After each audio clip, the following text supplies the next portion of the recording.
समय भारत के पड़ोस पाकिस्तान में हाहाकार मचा हुआ है। हर तरफ पाकिस्तान की मीडिया में भारत की रॉ एजेंसी बलूचिस्तान और पाकिस्तान ऑक्यूपाइड कश्मीर प्लान की चर्चा हो रही है और जिस तरह से एक एक करके पाकिस्तान के अंदर अननोन गनमैन द्वारा भारत के दुश्मनों को मारा जा रहा है, इसके पीछे पाकिस्तान की तरफ से कहा जा रहा है कि ये भारत की खुफिया एजेंसी का चलाया हुआ बड़ा ऑपरेशन है।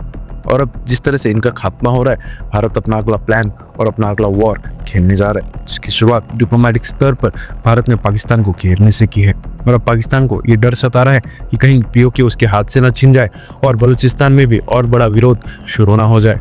हाल ही में भारत के विदेश मंत्री एस जयशंकर सर ने बायसीना डायलॉग के समय भी कश्मीर पर यूनाइटेड नेशन को आड़े हाथों लिया था। जयशंकर सर ने कहा था कि द्वितीय विश्व युद्ध के बाद सबसे पुराना अवैध कब्जा अगर किसी क्षेत्र पर हुआ है तो वो भारत का कश्मीर है। उन्होंने स्पष्ट किया कि 1947 में जम्मू कश्मीर का भारत में विलय हुआ था, जिसमें गिलगित बाल्टिस्तान भी शामिल थे, लेकिन पाकिस्तान ने एक तरफा हमला कर जम्मू कश्मीर के हिस्से पर अवैध कब्जा कर लिया था, जो आज तक जारी है। जयशंकर सर ने संयुक्त राष्ट्र की विफलता को उजागर करते हुए कहा कि जब भारत ने इस मामले को यूएन में उठाया तो एक आक्रमण को विवाद बना दिया गया। उन्होंने कहा कि आक्रमणकारी और पीड़ित को एक ही श्रेणी में रख दिया गया, जो सरासर गलत है। जयशंकर सर ने ऐतिहासिक अन्याय के लिए Britain, Canada, Belgium, Australia, America जैसी पश्चिमी शक्तियों को जिम्मेदार ठहराया। उन्होंने कहा, मुझे क्षमा करें, लेकिन मुझे इस पूरे घटनाक्रम पर कुछ गंभीर सवाल उठाने का अधिकार है। साथ ही उन्होंने ये भी कहा कि हमें अपना हिस्सा वापस लेना का भी अधिकार है और ये एक बड़ा इशारा था। साथ ही ये भी साफ होता है कि भारत दुनिया के देशों को एकजुट कर रहा है और उनको ये एहसास दिला रहा है कि उन्होंने पास्ट में बड़ी गलती की थी, जिसको अगर सुधारा जाता है तो ये देश उसमें साथ दे। तो वही पाकिस्तान को जयशंकर सर ने बताया, वो बयान दिया कि जिस तरह से पाकिस्तान के अंदर स्थिति बनी हुई है, अब उनको ये डर सता रहा है कि कहीं ये हिस्सा उनके हाथ से ना निकल जाए। पाकिस्तानी एक्सपर्ट्स का मानना है कि हमें ये पता है कि एक ना एक दिन भारत हमसे हिस्सा जरूर लेने आएगा, लेकिन ये समय इतनी जल्दी आ सकता है, इसकी उम्मीद नहीं थी। पाकिस्तान ये जानता था, यही कारण है कि बीओके बलूचिस्तान और उन एरियाज में कभी डेवलपमेंट किया ही नहीं और इसकी तमाम वीडियोस भी उपलब्ध हैं। खुद पाकिस्तान पत्रकारों ने उस पर वीडियो डाल रखी है कि इस एरिया में कोई डेवलपमेंट नहीं हुआ है, बाकायदा आर्मी के द्वारा अन्याय ही वहाँ पर किया जाता है। पाकिस्तान मीडिया और वहाँ के एक्सपर्ट्स का कहना है कि अब हमें युद्ध की तैयारी शुरू करनी चाहिए, लेकिन उनके लिए समस्या ये है कि बलूचिस्तान से कई सारे पाकिस्तानी आर्मी के लोग जगह छोड़कर भाग रहे हैं और ये संख्या हजारों में है।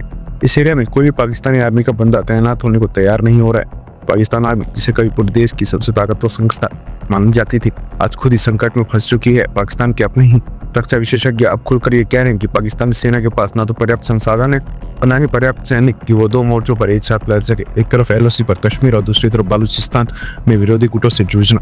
इसके अलावा ईरान और अफगानिस्तान सीमा पर सैनिकों की तैनाती जरूरी है। हाल के महीनों में पाकिस्तान में हालात तेजी से बदले हैं। बलूचिस्तान और खैबर पख्तूनख्वा में हिंसा बढ़ती जा रही है। छोटे मोटे हमले तो वहाँ पहले भी होते रहते थे, लेकिन अब हमलों की तीव्रता और प्रभाव काफी ज्यादा बढ़ गया है। एक्सपर्ट्स का कहना है कि पाकिस्तान के पास इन इलाकों को नियंत्रित करने के लिए पर्याप्त सैनिक नहीं है। वहीं अगर आंकड़ों को देखें तो उनकी बात सच भी लगती है। खैबर पख्तूनख्वा का कुल क्षेत्रफल लगभग 1 लाख वर्ग किलोमीटर और बलूचिस्तान का कुल क्षेत्रफल लगभग 35 लाख वर्ग किलोमीटर है, जो कि पाकिस्तान का सबसे बड़ा प्रांत भी है। इन दोनों इलाकों में पाकिस्तान ने तैनात किए हैं सिर्फ 5 लाख सैनिक। अब इस तुलना को भारत से समझते हैं। जम्मू कश्मीर का कुल क्षेत्रफल सिर्फ 42,000 वर्ग किलोमीटर है और भारत ने जम्मू कश्मीर में तैनात किए हैं 35 लाख से ज्यादा सैनिक। अतिरिक्त सुरक्षा बल, सीआरपीएफ और अन्य पैरामिलिट्री फोर्सेस ने 1 लाख से ज्यादा जवान यहाँ पर तैनात हैं। यानी पाकिस्तान के पास अपनी विरोधी क्षेत्रों को संभालने के लिए न तो पर्याप्त सैनिक हैं और न ही संसाधन। पाकिस्तान के पास कुल 6.5 लाख सैनिक हैं, जिसमें से आधे से ज्यादा तो बलूचिस्तान और खैबर पख्तूनख्वा संभालने में लगा दिए गए हैं। पाकिस्तान को इस समय अधिक सैनिकों की तैनाती की जरूरत है, लेकिन ये भी सच्चाई है कि इन इलाकों में पाकिस्तान सैनिक तैनात भी नहीं होना चाहते। दूसरी तरफ आर्थिक मार की वजह से पाकिस्तान सेना का बजट भी बढ़ा चुका है, जिस वजह से संसाधनों की कमी हो रही है। वहीं ये सभी स्थिति भारत के हित में साबित हो रही है। अगर भारत पाकिस्तान के ऊपर इस समय कोई अटैक या डिप्लोमेटिक तौर पर कोई बड़ा कदम उठाना शुरू कर देता है तो पाकिस्तान उसे संभाल नहीं पाएगा।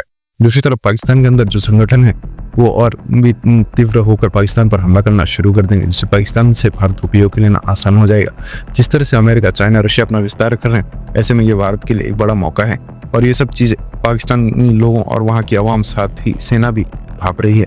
बहरहाल दोस्तों, क्या भारत को इन परिस्थितियों का फायदा उठाकर पाकिस्तान के खिलाफ कार्रवाई करनी चाहिए, या फिर आपको लगता है कि ऐसा करने से भारत की इकोनॉमी पर असर पड़ेगा, इसलिए ऐसा नहीं करना चाहिए? इस पर अपनी राय कमेंट बॉक्स में लिख कर बताइए। इन्फॉर्मेशन और वीडियो पसंद आई हो तो वीडियो को लाइक करके हमारी आने वाली डेली ऐसी वीडियोस के लिए चैनल को सब्सक्राइब कर बिल नोटिफिकेशन अवश्य दबा ले। फिर मिलेंगे एक ऐसी नई वीडियो के साथ, तब तक के लिए जय हिंद।